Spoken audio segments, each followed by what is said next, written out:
अर्थी पर लेटी हुई अपनी पत्नी की मांग भरते समय पति की आंखों से आंसू नहीं रुक रहे थे। उन्हें ज्यादा रोता देखकर रिश्तेदारों ने उन्हें दूसरी तरफ भेज दिया।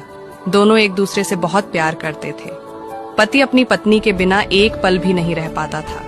दोनों ने एक साथ जीने मरने की कस्में खाई थीं, लेकिन आज पत्नी पति को अकेला छोड़कर जा चुकी थी।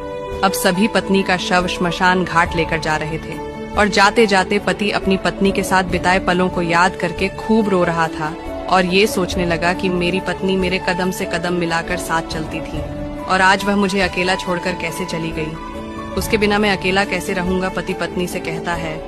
बेटी की शादी कर दी और बेटा भी दूर अपनी पत्नी के साथ रहता है। अब बताओ मैं किसके साथ रहूंगा। तुम्हें तो पता है ना कि मैं तुम्हारे बिना एक पल भी नहीं रह पाता। तुम हमेशा कहती थी मैं सुहागन ही मरना चाहती हूँ और मेरे मरने के बाद मेरी मांग जरूर भरना। लो मैंने तुम्हारी हर इच्छा पूरी कर दी। सोचते हुए पति अपनी पत्नी का चेहरा देखकर खूब रो रहा था। अचानक वह पत्नी के पास रोते रोते ठंडा सा पड़ गया और रोना भी बंद हो गया क्योंकि पति की सांसें भी थम चुकी थीं। यह देखकर सभी लोग बहुत डर गए। तभी उनका बेटा पास जाता है और कहता है, उठो पापा उठो। लेकिन जब 5 से 7 बार कहने पर भी नहीं उठे तो उनके बेटे की चीख निकल गई और वह खूब रोने लगा। लेकिन पति तो अपनी पत्नी के पास जा चुका था।